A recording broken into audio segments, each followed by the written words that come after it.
Mr. Ismael Pimienta right now. Thank you. Thank you, guys. It's good to be here. If you're wondering why I'm wearing the jacket, besides repping you, last time I came here it was actually cold in here. I was expecting it to be a little colder, so if I start breaking out into the sweat, just know it's not you guys, it's the jacket. Actually, a great segue to this conversation, hearing about these excellent conversations that happened recently. And those were crucial conversations. If you've ever heard of the book Crucial Conversations, it's a business book. It's been around for a while. Some of you have probably read it, so this may be a recap for you. But this is something I shared with the West Kendall team a while ago, and for some reason they thought it'd be good to share here. So I said, sure, I'll share it with whoever wants to hear it. So at your table, you have a handout that you're going to be filling the blank. You know, at Christ Fellowship, we like to take notes. So you're going to be filling in some blanks here as we go along. Now, many of us have conversations. Some of those are important conversations. And some of those are what we consider crucial conversations. I was happy to hear this morning that someone came up to me after seeing what I was going to be talking about. That person told me, you know, today I have a crucial conversation. This is perfect. Today I need to apply this. I'm hoping they get something out of this. So what makes up a crucial conversation? There's this triangle that, I don't know if we have it up, that shows the three legs. Any one of these legs makes it a crucial conversation. The first leg, and you can put any of the legs, is something that's highly emotional. So high emotion makes it a crucial conversation. You did what? Are you kidding me? That's a crucial conversation. The other one that makes it a crucial conversation is high impact. I'm sorry, Ray, but today's your last day. You can turn in your keys and your card. We're done. That's a big impact conversation. And the last one that makes it a crucial conversation is opinion, a high opinion. President Trump. That's all I got to say. And that charges any conversation. So what happens during these crucial conversations? So what are the outcomes? One, and unfortunately, most of the time, is we just avoid them.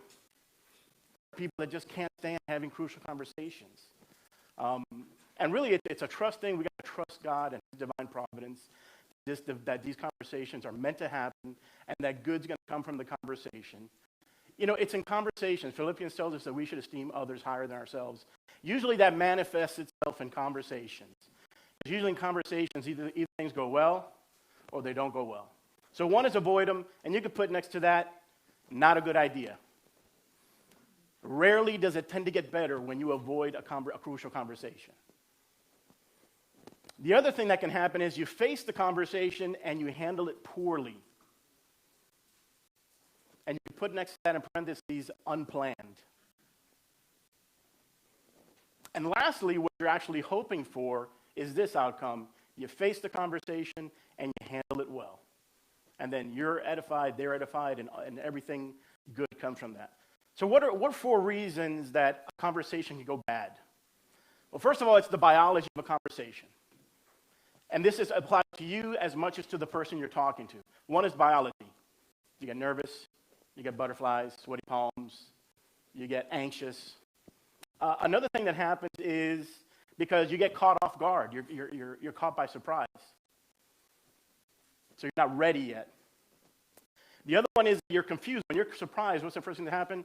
Your thoughts are muddled, you're a little confused, and you don't know what direction to take the conversation. By the way, if you get caught by surprise and you realize that it's a crucial conversation, you need to know when to pull the ripcord. You know what the ripcord is? On a parachute, what deploys the parachute? There's a point in time where it's too late. There's a point in time where it does no good to pull out. You might as well just take the ride and enjoy the way down the view because it's not going to do much for you. You got to find that point in the conversation and try to pull out. Because if you didn't plan it and you got caught off guard, it may not go well for you. So as you're having the conversation, you're looking for signs that the conversation is not going in the right direction. You need to pull the ripcord and say, you know what? Let's regroup. Let's step back. Let's come back to this later on after we've had a chance to think about it and talk it over. And the last one is when it's unplanned and you're caught off guard, you tend to make mistakes. You stick your foot in your mouth and you say things you didn't mean to say and feelings get hurt. And from there on down, it's a bumpy ride. So the goal of the critical conversation is not to win the argument. By the way, that's been my perspective my whole life. I thought every conversation was like a game of checkers. I got to win. I really don't care what you're thinking. We're going to leave this conversation. You're going to go, is she right? You had the point. I didn't know what. But I realized that wasn't a humble position. That wasn't a position that God wanted me in. God really wants me in a position where I honor and elevate you and hopefully provide you some service. So the goal is not to win, but to experience shared value. That's to fill in. Shared value. By that we mean win-win. Mutual purpose means that others perceive that we are working towards a common outcome in the conversation, that we care about their goals, their interests, and values, vice versa. Here's the thing. Entering a crucial conversation without a plan, it's kind of like walking into a minefield. And I personally have never walked into a minefield, so I'm not talking from experience, but I've seen movies where I think I know what happens when you walk in a minefield. And the worst part is when you step and you hear the click. Once the click happens, it's kind of like you sealed the deal. It's like, man, there is no getting out of this. It's kind of like the Indiana Jones movie when he triggers that last trap in the cave and he think he got away with it, and then all of a sudden starts thinking and everything goes to heck. That's what it feels like when you walk into a crucial conversation unprepared and you get to that point where something clicks and you go, there's no coming back from this one. So these are the things that I want you to start thinking about as you prepare for a crucial conversation. So what happens is people start feeling threatened, and they tend to go for the goal shift. So the goal of the conversation probably went from, hey, let's come to an understanding. Let's see what God wants. Let's see where we should go. It actually goes towards protecting themselves. That's to fill in the blank. What happens at a point of conversation when things aren't going well, all of a sudden, you go into self-defense mode. And as Christians, we really need to watch out for that because it's about his purposes, not our purposes. So when you start having that feeling of, I gotta defend myself, I gotta prove myself, I gotta do what I can to save face, avoid embarrassment. I gotta win the argument. I gotta be right. And at some point, sometimes you get so aggravated, you actually want to punish the person verbally. You want to say things that you think will hurt them. Does anybody ever feel that way, or is it just me? I do. I mean, sometimes within a conversation, I start getting upset, and at that point, my thoughts go fully carnal, and I'm thinking, you're gonna regret you had this conversation. That's where we're gonna get to. We will end this conversation when you walk away feeling regret that you started this conversation. We don't want to get there. We want to make sure we are thinking about our crucial conversations. So first, you got to start with the heart. Before you enter, and that's fill in the blank, heart, you got to check your heart before you go into the conversation. You got to start thinking really, what do you really want for yourself in this conversation? What do you want from the other person? What do you want from the relationship? And ultimately, what do you want from the organization? You need to keep those perspectives in mind because sometimes what you're dealing with is beyond just the two of you. It's something else. There's something else going on. Have you ever had those conversations where it's not really about the conversation, it's about something else? If you're married, you know what I'm talking about. It's never about the toothpaste, just so you know. It's something else. The toothpaste is just an icing on the cake. Ultimately, you talk long enough. It was the forgotten birthday or anniversary or you amen. I heard an amen. It was, didn't hug my mother-in-law, whatever it is. But somehow, the toothpaste is the trigger. That's the catalyst to the conversation. So here's the thing. When you enter a conversation, everybody has a story. You must master your story. What do I mean by that? So let's say I'm sitting in church, and I'm sitting next to Ray, and I see Ray drop $1 in the offering. And I see this week after week. And I know where Ray lives. And I know what he drives. I have a vague idea how much he earns. And I'm saying to myself, what is this guy doing? Really, $1? God should strike him right now.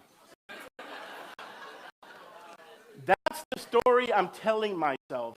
Because that's what we do. We make up stories when there's an absence of information. Beware the story. Beware the story you tell yourself. That person got fired. Oh, no facts. This is all in your mind, things you've conjured up. And they're usually negative. Rarely are stories positive. Now, the truth would have been that maybe Ray was giving online, and he was just giving an offering there at the time, but he's faithfully giving online. Who knows? Beware the story. So you need to differentiate between fact and fiction. You need, whenever you approach a conversation, beware the facts and beware what's fiction. By the way, on that word fact, you can put a little asterisk, and you can just say, as I understand them. Do you get what I'm saying? Not all facts are facts. So-and-so told me this. That's a fact. That's hearsay. That's third party. That's secondhand. Facts are either firsthand experience or objective data. Those are facts. And even then, you talk tentatively, because I work in the computer industry. I work with data all the time, and I'm telling you, even in meetings, when I feel I'm absolutely positive, I'll still say, listen, I believe that the data seems to indicate this, this, and that. You don't come at it. This is what the data says. Listen to what I'm telling you. You can't deny the numbers. Beware, because a lot of times you get burned by that. It's how you approach the conversation. So this is what you want to do when you start the conversation, is you want to invite the person into what we call the pool of safety. That's fill in the blank there, or the pool of shared value. And there's an image. There's an image that I want to show you. I know it looks like two donuts, and I know you think the fat donut's the good one. The fat donut's not the good one. The thin donut is the good one. So what you have is that middle area. You can put pool of shared experience or shared value. And this is what I'm saying. The larger the pool of shared value, the less likely the person will fight or flight or go silent or violent. The bigger that pool of safety is, the less likely that they're going to turn on you or turn on the conversation. That's why the thin donut there, that's the better one. Because you can almost eliminate any opportunity for fight, flight, violence, or silence if you just make it a safe place. I'm not here to attack you. We're just having a conversation. I want you to know that I have your best interest in mind. That opens someone to conversation. When you start with, well, listen, I saw what you did, and I know who you are, and those kind of words, that shrinks that pool of safety to the point where you can't even see it. And then their only recourse is, I'm either going to shut up, or I'm really going to get loud, and you're not going to like what I'm going to say. So beware the pool of safety. That's where someone either advances the conversation or kills the conversation. Break out of the sucker's choice. The sucker's choice is, there's only or, your way or my way. That's the sucker's choice. There are situations where it's and. We can both come out winning. There's a win-win here. We just got to find it. Let's work at it. It doesn't have to be black and white.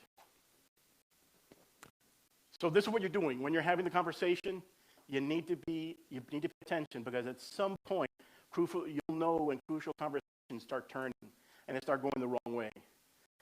So look for the moment when the conversation turns crucial. Here's some signs people don't feel safe. First, the physical signs. The body, the sweaty hands, the dry mouth, the eyes, dry eyes.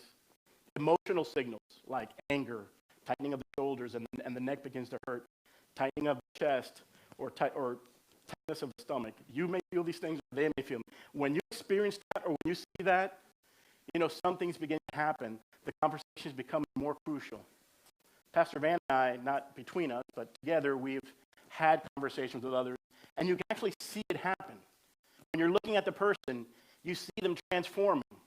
You see them gritting more teeth. You see them getting more serious. You see them taking a stand like, okay, let's do this. And at that point is when you need to start realizing, do we need to regroup, or do I need to change my words to increase the size of the pool of safety? So you start relaxing a little bit. When unsafe people resort to either silence or violence, it's okay to step away and regroup. It's okay to step away and regroup.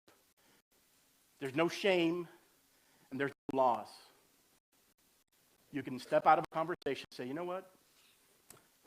let's put a pause. Let's step out of the conversation. Let's regroup later on, and let's see if we can't pick this up. Because when emotions are high, it's kind of hard to have straight thoughts. It's hard to be in the right spirit when you got adrenaline pumping through your veins and your blood pressure's up, and all you're thinking about is how do I get this person? So step away. And lastly, mind your state. And this is what the state is. First, this is how the flow happens. Share your facts. And again, facts as we know them. So when you start the conversation, you start with, hey, let's talk about what I know, what I feel is happening. Tell the story. Based on these facts, I think this is going on. I could be wrong. Maybe you can enlighten me. Ask them for their path. Tell me what's going on. This is how I see it. This is what I believe. Tell you in your own words. Tell me what's happening. Talk tentatively. That means don't talk in absolutes. Well, I never see you at church. You're never on time. You always fail to do this. You always fail to do that. No, nothing's absolute. Really? Nobody's ever on time? Not once? Avoid all the absolutes. They're really not realistic, and they only serve to inflame the conversation. And lastly, encourage testing, which means invite them to test your motive, to test your attitude. Invite them to say, listen, I'm not perfect either. I'm just really trying to come out here and make sure we both walk away from this conversation with a win. Amen? So what I want to do right now is we're going to hand out 2 sheets, and I don't want you to look at the sheets. They're scenarios. We're going to walk through 2 quick scenarios. Do not look at the sheets just yet. But this is what's going to happen at each table. And if you have 2 or less people at your table, you may want to join another table.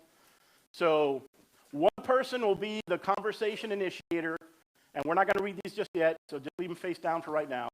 The other person is going to be the responder. The rest of you are just going to be observers. And this is what I want you to do. I want you to walk through the scenario. I want you to apply the state principle. I want you to see if you can walk away with a win-win.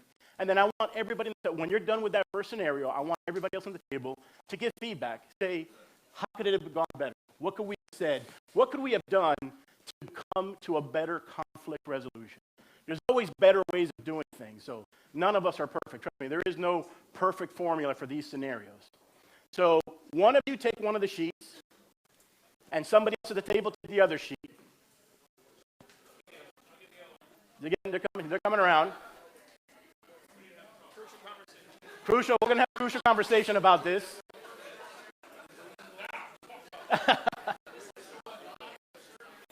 Guys, we just talked about this. Talk tentatively.